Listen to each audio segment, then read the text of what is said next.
इस वीडियो में हम आपको पैसा बचाने के वो 10 पावरफुल टिप्स बताएंगे, जिन्हें अगर आपने फॉलो कर लिया तो यकीनन 50,000 से 1 लाख तक हर साल बचा पाएंगे।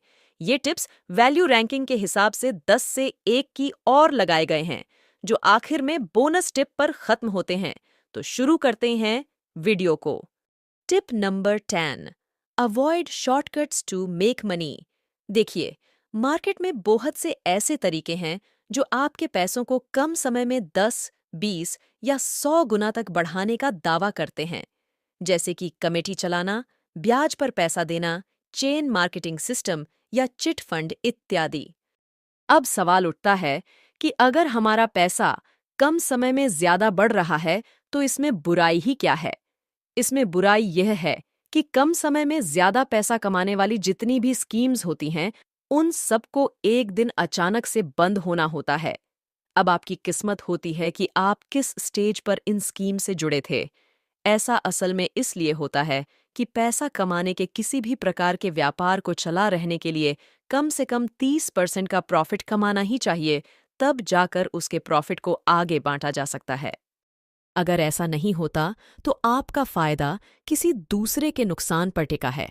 इसलिए ऐसी स्कीम में इन्वेस्ट करने को लेकर किसी प्रकार की रिसर्च भी नहीं करनी चाहिए, क्योंकि इन स्कीमों को एक दिन अचानक से बंद होना ही होता है। Tip number 9, buy for need only, यानी कोई भी सामान केवल जरूरत के आधार पर ही खरीदना, न कि केवल शौक पूरा करने या फालतू में दिखावा करने के लिए नहीं। जैसे मोटरसाइकिल के नाम पर बुलेट ले आना, साइकिल के नाम पर रेंजर ले आना, कार के नाम पर थार ले आना या सिंगिंग के नाम पर गिटार ले आना। अब क्योंकि ये सारी चीजें जरूरत के आधार पर नहीं खरीदी होती, इसलिए ये चीजें जरूरत पर कभी काम भी नहीं आती और आपकी जरूरत का पैसा बेकार में ही बेकार की चीजों पर बेकार हो जाता है। टिप नंबर 8, इन्वेस्ट स्मार्टली, यानी अपना पैसा वहीं लगाना चाहिए जहां लगाने से पैसा बढ़कर ही वापस मिलता हो। इसलिए हमें अलग अलग इन्वेस्टमेंट प्लान्स की पूरी जानकारी होनी चाहिए। जैसे सेविंग पर 5% इंटरेस्ट रेट मिलता है, एफडी पर इंटरेस्ट रेट 7% मिलता है, आरडी में मंथली बेसिस पर पैसा ऑटोमेटिकली सेव होता रहता है 7% इंटरेस्ट रेट के हिसाब से। एनएससी यानी नेशनल सेविंग सर्टिफिकेट्स, जो पोस्ट ऑफिस से बनती है, पैसा 5 साल में बढ़ता है 7.7% इंटरेस्ट रेट के हिसाब से। के वीपी यानी किसान विकास पत्र, ये भी पोस्ट ऑफिस से ही बनता है। इसमें पैसा दुगना हो जाता है 10 साल में। आप एनएससी लें 5 साल वाली या केवीपी लें 10 साल वाली, लगभग एक ही बात होती है। दोनों में ही पैसा 10 साल बाद लगभग बराबर ही बढ़ता है। टैक्स सेविंग एफडी 5 से 10 साल के लिए बनती है, जिसमें एक एश्योर्ड अमाउंट मिलता है बिना टैक्स डिडक्शन के। म्यूचुअल फंड्स बाजार जोखिमों के अधीन होता है। अगर योजना के सभी दस्तावेजों को ध्यान से पढ़ेंगे तो म्यूचुअल फंड ले ही नहीं पाएंगे। इसलिए यदि लेने का मन भी हो तो कम से कम 3 लोगों के इन्वेस्टमेंट रिटर्न स्टेटस को जरूर स्टडी कर लें। शेयर मार्केट में पैसा लगाते ही आपका सारा ध्यान बस मार्केट के उतार चढ़ाव पर ही लगा रहता है। अगर आपकी ईयरली इनकम 10 लाख के आसपास है तो आपको कहीं भी इन्वेस्ट नहीं करना चाहिए, क्योंकि इनकम फ्रॉम अदर सोर्सेज की वजह से आपकी इनकम 30% डिडक्शन वाले स्लैब में चली जाती है और रिटर्न से ज्यादा टैक्स कटने लगता है। ऐसी सिचुएशन में गोल्ड में इन्वेस्ट करना ठीक रहता है। प्रॉपर्टी में इन्वेस्ट करने के लिए अथॉरिटी की रेजिडेंशियल प्लॉट वाली स्कीम में जरूर अप्लाई करना चाहिए। Tip number 7, prefer shopping from wholesale market. देखिए, जब सुपरमार्केट में कोई भी सामान एक के साथ एक फ्री मिलता है तो कस्टमर को लगता है कि उसने एक के दाम पर 2 चीजें खरीदी हैं, पर सेलर ने एक की जरूरत पर 2 चीज बेची होती हैं। ऐसा असल में इसलिए होता है क्योंकि ओपन मार्केट के सामान का पैकिंग क्वांटिटी और एमआरपी अलग होता है और सुपरमार्केट के सामान का पैकिंग क्वांटिटी और एमआरपी अलग होता है। इसलिए हम दोनों के रेटों में एप्पल टू एप्पल कंपैरिजन नहीं कर पाते। अब मन में एक बात आती है कि सुपरमार्केट में बल्क में सामान खरीदा बेचा जाता है, इसलिए सस्ता पड़ता है। अगर हमें परचेसिंग का इतना बड़ा सीक्रेट पता है तो हमें अपनी मंथली शॉपिंग होलसेलर यानी थोक की दुकान से ही करनी चाहिए। हर शहर में ऐसी दुकानें मौजूद हैं जो आपको सबसे वाजिब दामों पर सामान दिला सकती हैं। आपको ऐसी दुकान भी मिल ही जाएंगी जो 5,000 की शॉपिंग पर 5 रुपये भी कम नहीं करेंगे। आप यकीन मानिए, इससे सस्ता सामान आपको किसी भी बाजार में नहीं मिलेगा।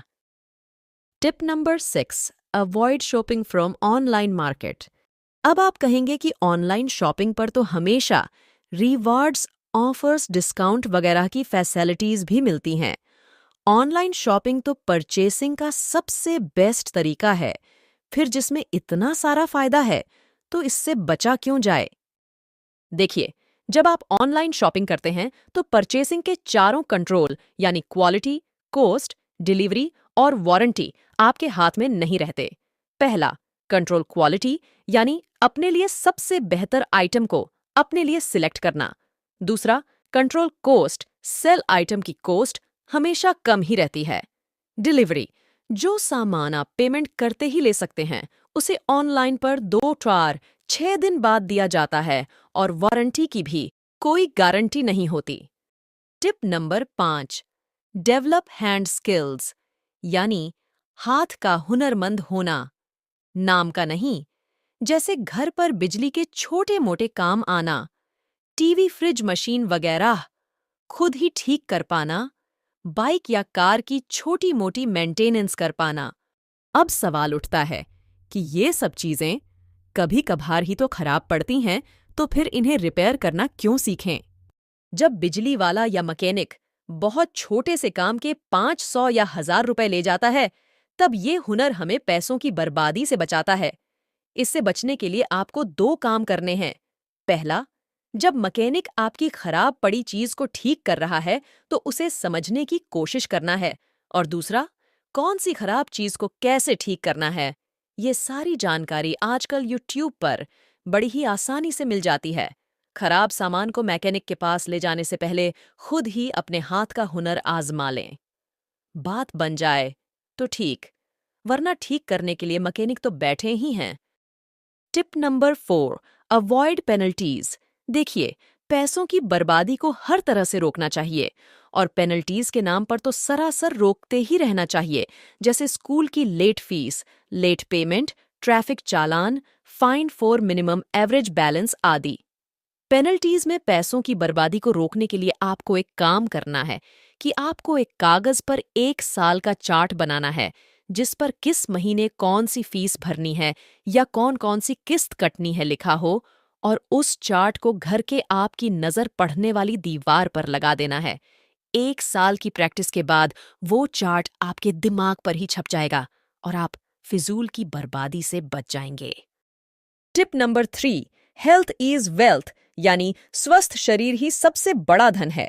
एक अध्ययन के अनुसार एक स्वस्थ शरीर की कीमत करोड़ों में बताई गई है, और इस दुनिया में सबसे पहले जो आपका अपना है वो है आपका शरीर।